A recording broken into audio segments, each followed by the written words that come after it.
今回は DM32 で登場したルナティックエンペラーの中でも、名前にムーンと入ったカードを見ていきたいと思います。この種族に持つクリーチャーは全て究極進化クリーチャーで、イラストは天才、自然界の超常現象をモチーフに描かれている、スケールの大きいものとなっています。世界観としては、種族オリジンが起こした宇宙空間での、異変への怒りによって生まれたらしく、進化の力が世界に広がったとされています。ちなみに最初に登場したルナティックエンペラー7体は、同じ団にいる神帝たちに倒されてしまうが、後に登場するムーンの名を持たないルナティックエンペラー、シンラライジングネックスによって倒されてしまうという、長い戦いが書かれています。胸熱ですね。では、簡単な事前情報も入れたところで、ムーンの名を冠する、13枚のエンペラーたちを見ていきましょう。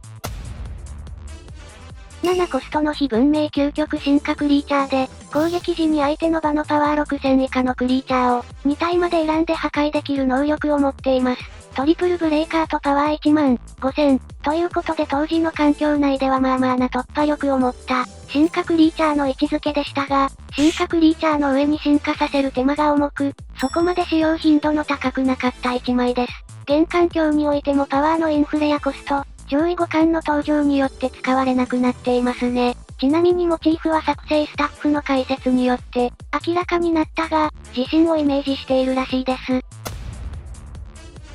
自然災害の竜巻をモチーフとした7コストのジャイアントで、クワトロブレイカーとパワー22000を持った、大型の進化クリーチャーです。能力は、自分のジャイアントがブロックされた時に、相手のシールドを2枚割れるという貫通効果を持っています。ダブルブレイカーを持たないジャイアントに攻撃されると、ブロックしない方がシールドを割られる枚数が少ないという、不思議な状況になりますが、正直シールドトリガーが多彩で、クリーチャーのサイズに関わらず止められるものが多い現環境では、あまり使われないカードとなっています。個人的には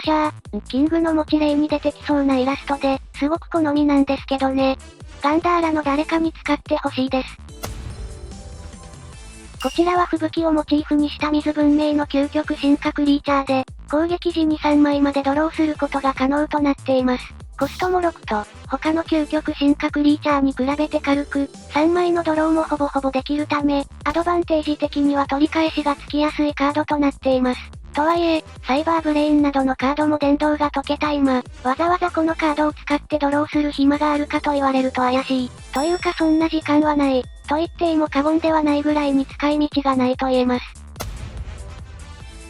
10コストと32段で登場したルナティックエンペラーの中で、最重要の光文明クリーチャーで、モチーフは雷となっています。召喚時に、自分のマナゾーンにある呪文を、1枚タダで使うことのできる能力を持っており、全体除去、シールド破壊効果を持った呪文と合わせることで、一応ワンショットキルも可能です。もちろんこのカードも、この踏み倒し能力を使うために採用したところで、おそらく間に合わない、上位互換がワンサカいる現環境では、採用されることのない1枚と言えてしまいます。イラストは顎ひげの豊かな観音様のような出立で、なんとなく聖戦やギリシャ神話に出てきそうです。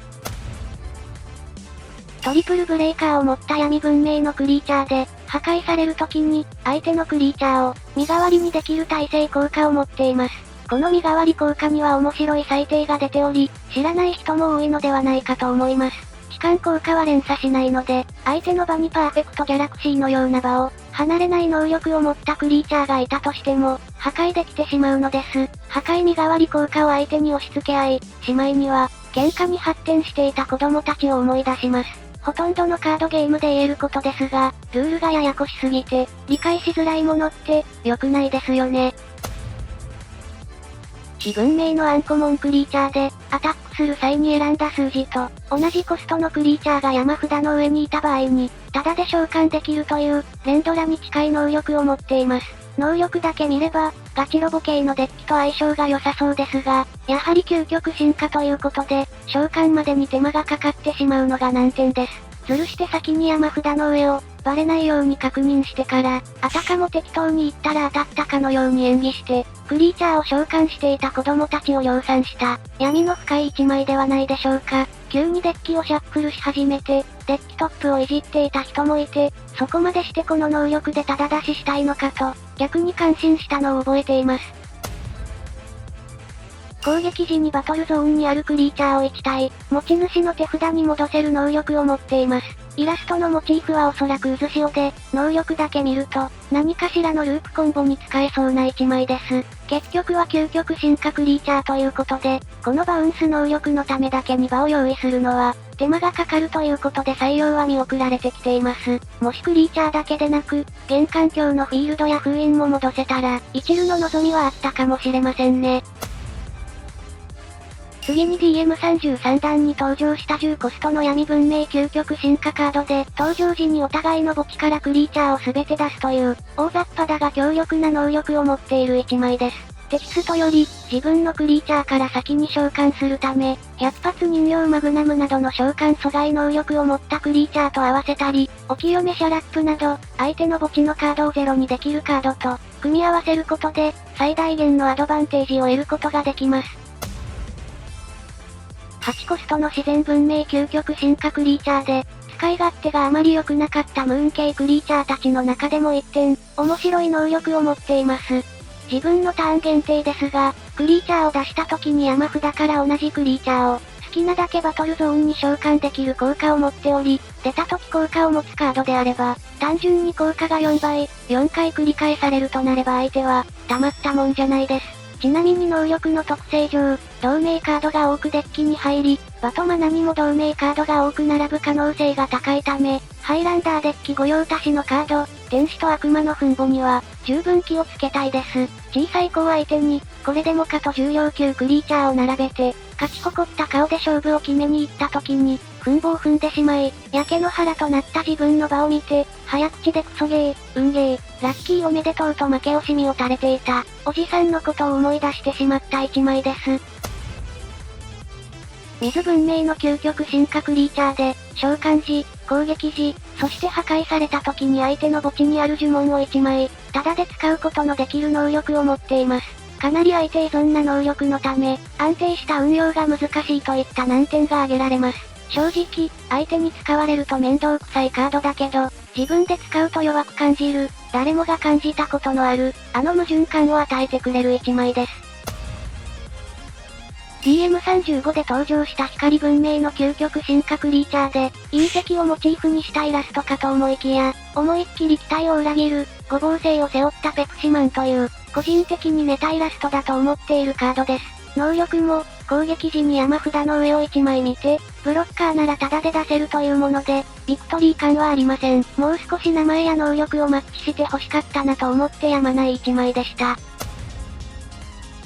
光の進化クリーチャーからのみ究極進化できる、光文明のルナティックエンペラーで、このクリーチャーが、タップ状態かつ自分のシールドが1枚もないとき、自分はクリーチャーの攻撃を受けない能力を持っており、要するに特殊勝利以外では負けなくなるという能力を持っています。とはいえ、この能力にも穴があり、相手のクリーチャーのアタックトリガーで、自分のシールドがゼロになってしまった場合は、すでに攻撃が行われているので中止されることなく普通に殴られて負けてしまうので、レッドゾーン Z やダイハード流星の攻撃には気をつけないといけません。ぶっちゃけそんな選曲がそもそもできるかどうか、このカードの使用率から言っても、心配する必要さえなさそうですけどね。DMX12 と、最後のムーンが出てから結構時間が経ってから登場した、水文明の究極進化クリーチャーで、名前の通りエンペラーキリコをベースに、アンノーン化させたイラストとなっています。能力もキリコに似ており、召喚時に自分のバトルゾーンにいる他のクリーチャーを、すべて山札の一番下に置き、その後、置いた枚数と、同じ数の進化ではないクリーチャーが出るまで山札をめくり、バトルゾーンに出せる能力となっています。デッキ内の小型、大型クリーチャーのバランスなど、考えなければいけない点は多いものの、本家の能力のように大型クリーチャーのコストを踏み倒して、大量展開できる可能性が高く、魅力的な能力なので、デッキビルダーの腕が問われる一枚ではないでしょうか。いかがだったでしょうか？インフレの進む現環境ではおおよそ見る機会のない、ルナティックエンペラーたちを紹介させていただきました。ムーンが名前にないカードもあり、神羅でくくると結構な枚数になってしまうので尺の長さ上、今回そのカードたちにはお休みしてもらいました。他のジャンルの紹介や、特定のカードを使ったコンボ解説など、リクエストがあれば気軽にコメントください。最後までご視聴いただきありがとうございました。よかったらチャンネル登録や高評価で、応援よろしくお願いいたします。